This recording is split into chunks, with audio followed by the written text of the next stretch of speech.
हमारे यहाँ जो मगध कैंसर सेंटर है, इन लोग जो यहाँ से आप जांच करवाइएगा, इसका जो भी ये पुर्जा देंगे उसके लिए उनका फ्री कंसल्टेशन वहाँ हॉस्पिटल में होगा।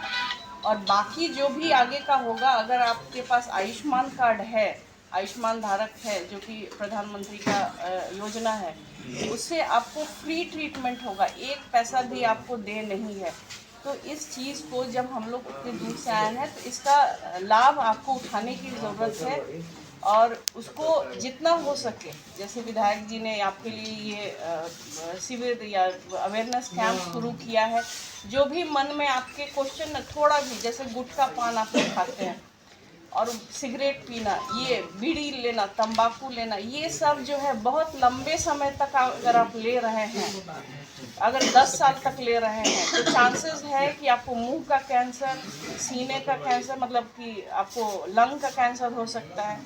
तो एक स्क्रीनिंग के रूप में आप अपना जांच करवा सकते हैं कि हाँ, अगर इस तरह का हमको कोई प्रॉब्लम है कि नहीं।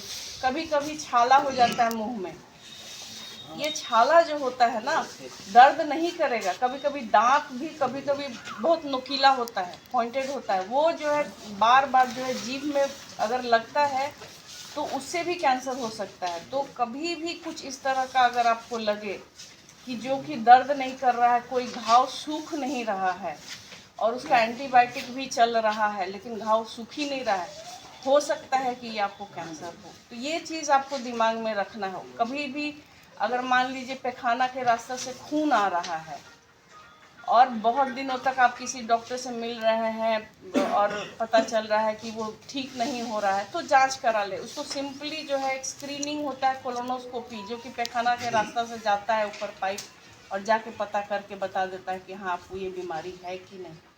तो कभी भी कोई भी लक्षण आपके शरीर में हो, लग रहा है कि नहीं, जो हम नॉर्मल अपना जीवन शैली जी रहे हैं उससे अगर अलग है, तो चांसेस हाई है कि आप कैंसर पे हो सकता है पीड़ित हो। अगर आपके परिवार में किसी को कैंसर है, अगर किसी के माँ को कैंसर हो या फिर किसी की बहन को कैंसर है, तो चांसेस है कि उस औरत को भी कैंसर हो सकता है। कभी कभी आँख का कैंसर भी परिवार में आता है। आदमी इग्नोर कर देता है कि नहीं ठीक है, ठीक हो जाएगा, कुछ तो प्रॉब्लम नहीं है। ऐसे बढ़ते बढ़ते क्या होता है, पैखाना का रास्ता जो है वो बंद हो जाता है। उसके बाद से जो चीज़ जो है हम अर्ली डायग्नोसिस, जैसे डॉक्टर साहब ने बोला कि अर्ली डायग्नोसिस होता है, शुरुआत में अगर हमारे पास ये मरीज आते हैं तो 100% कैंसर क्यूरेबल है, उसमें कहीं कोई दो राय नहीं है। अगर कोई बोलता है कि अगर आप अर्ली ट्रीटमेंट के लिए अगर कैंसर में आते हैं तो 100% आप क्योर्ड हो जाएंगे। लेकिन वही अगर थोड़ा सा 2 महीना भी देर कर दे या 6 महीना कर दे तो बीमारी जो है पूरे शरीर में फैल जाएगा। उसके बाद का जो टाइम अवधि आपके पास बचता है वो मात्र 6 महीना है। तो ये विधायक जी ने बहुत अच्छा आपके लिए कार्यक्रम किया है। ये एक तरह का अवेयरनेस है जो कि ये आपको हमको इसका लाभ उठाना है। और इससे कुछ भी आपके मन में कोई भी प्रश्न हो तो पूछ सकते हैं कि हाँ, हमको इस तरह से हो रहा है कि आपको कैंसर का संभावना दिख रहा है, तो हम लोग उसका उत्तर भी देंगे। अच्छा मैम, एक सवाल है, जिसको मतलब नहीं है, अगर वो चेक कराना चाहता है, उसको सर तो स्क्रीनिंग प्रोग्राम बोलते हैं। जो डॉक्टर साहब ने बताया स्क्रीनिंग है। मान लीजिए आपको कुछ नहीं है तो वैसा व्यक्ति क्या मतलब आपसे संपर्क कर सकता है? जरूर। हमारे यहाँ इसका कॉस्ट क्या लगेगा? कुछ नहीं, फ्री ऑफ कॉस्ट स्क्रीनिंग जो है, कंसल्टेशन अगर आप यहाँ से लेकर जा रहे हैं तो आपका जो पेपर है वो जो है, कोई पेपर हुआ या आप नहीं होते हैं, विधायक जी से आप लिखा लीजिएगा, आपको फ्री में देख लीजिए, है ना। विधायक जी के अगर मान लीजिए कोई इनके पीए होंगे या कोई होंगे, साइन भी कर देंगे, क्योंकि सर तो बहुत बिजी रहते हैं। तो कोई पीए भी होगा, वो साइन करके अगर हमारे यहाँ मगध कैंसर सेंटर में अगर भेज देते हैं तो उसका ट्रीटमेंट, मतलब कि कंसल्टेशन आपका फ्री रहेगा। और कंसल्टेशन फ्री होने से आगे का जांच जो भी होगा, अगर आयुष्मान में है तो आप फ्री ऑफ कॉस्ट ट्रीटमेंट करा सकते हैं, क्योंकि आयुष्मान एक बहुत अच्छा जरिया है कैंसर ट्रीटमेंट का। तो जांच का कितना चार्ज लगेगा? जांच का जिस तरह का बीमारी है उस तरह का जांच होगा, एक कॉमन नहीं। नवीन दोनों का जांच कराओ, इसे बहुत दूर लगा था। जी, जांच का लगभग कितना तक लगता होगा? जांच जिस तरह का बीमारी है, जैसे मान लीजिए आपको पैप्समियर है तो बहुत सस्ता लगेगा, 100-150 रुपये का है। अगर ब्रेस्ट मैमोग्राम जैसे हमने थर्मोग्राम एक लेके आया है, अगर किसी को छाती में तो फ्री अभी का अभी बता देंगे कि इस मरीज को कैंसर है छाती में कि नहीं है। पैप्समियर जो है हम लोग तुरंत जांच करके बता देंगे कि इसके बच्चेदानी के मुंह का कैंसर है कि नहीं है। तो ये सब छोटा छोटा जांच से ही हम बता देंगे कि इस महिला या पुरुष को कैंसर है। कि कभी कभी मुंह से भी खून आता है, तो वो सब चीज़ जो है वो भी एक खतरनाक चीज़ है। तो ये चीज़ है कि समझने का।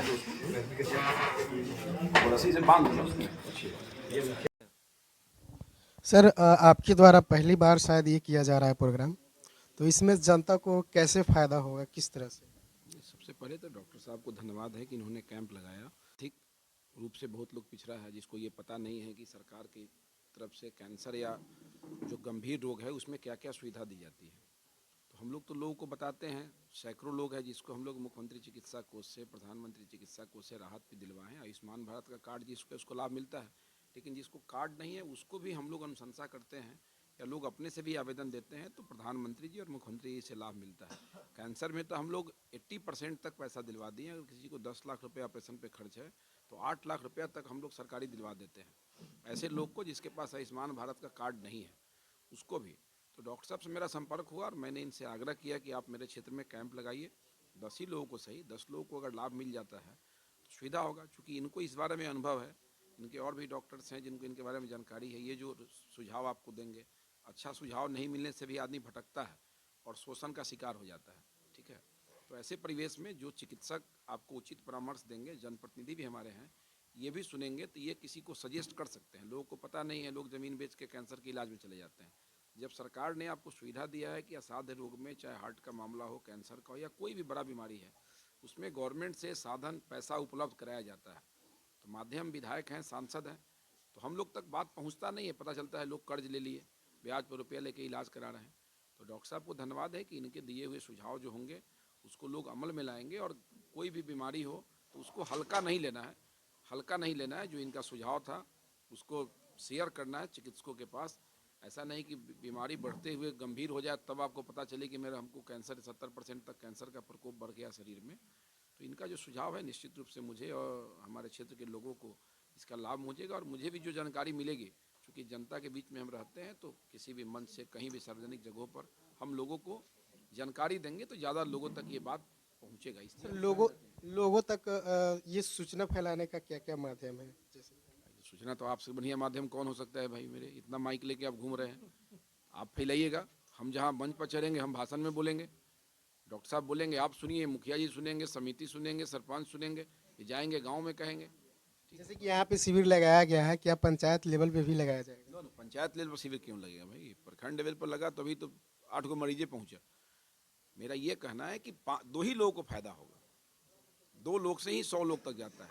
एक मोदी जी देश के प्रधानमंत्री बने तो बनने के पहले गुजरात से निकले, पूरा देश उनको देख के वोट दे दिया, गुजरात के नाम पर दे दिया। तो ये 10 लोग जाएंगे, 100 मरीज तक बात पहुँचेगा।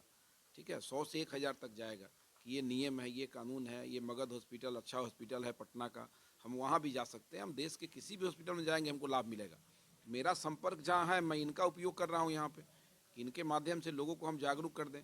इलाज कहाँ कराना है आपको, ही तो आपकी स्वतंत्रता है, लेकिन सरकारी लाभ की जानकारी होनी चाहिए लोगों को कि सरकारी सुविधा उपलब्ध है। आप अच्छे डॉक्टर्स के परामर्श में जाइए। पटना में भी बड़ा हॉस्पिटल है, कई सरकारी हॉस्पिटल हैं, ठीक है, कई प्राइवेट हॉस्पिटल हैं, लेकिन बहुत जगह शोषण भी होता है। हमें शोषण से ही बचना है, इसलिए हम लोग कभी भी बेहतर सजेशन लोगों को देंगे जब ऐसा समय हम लोग के सामने आएगा। सर आप तक सूचना देने के लिए क्या करना होगा हमको? मेरा नंबर आप ले लीजिए, आप मेरा नंबर लोग को दे दीजिए, सूचना मिलेगा। मेरा नंबर तो सब लोग के पास है भाई। वीडियो के माध्यम से भी आप नंबर आप सीधा डॉक्टर साहब का नंबर पहले आप ले लीजिए, इनका नंबर ले लीजिए, फिर मेरा नंबर तो सबको पता है 8987300001, डॉक्टर साहब का ले लीजिए। वो धन्यवाद सर।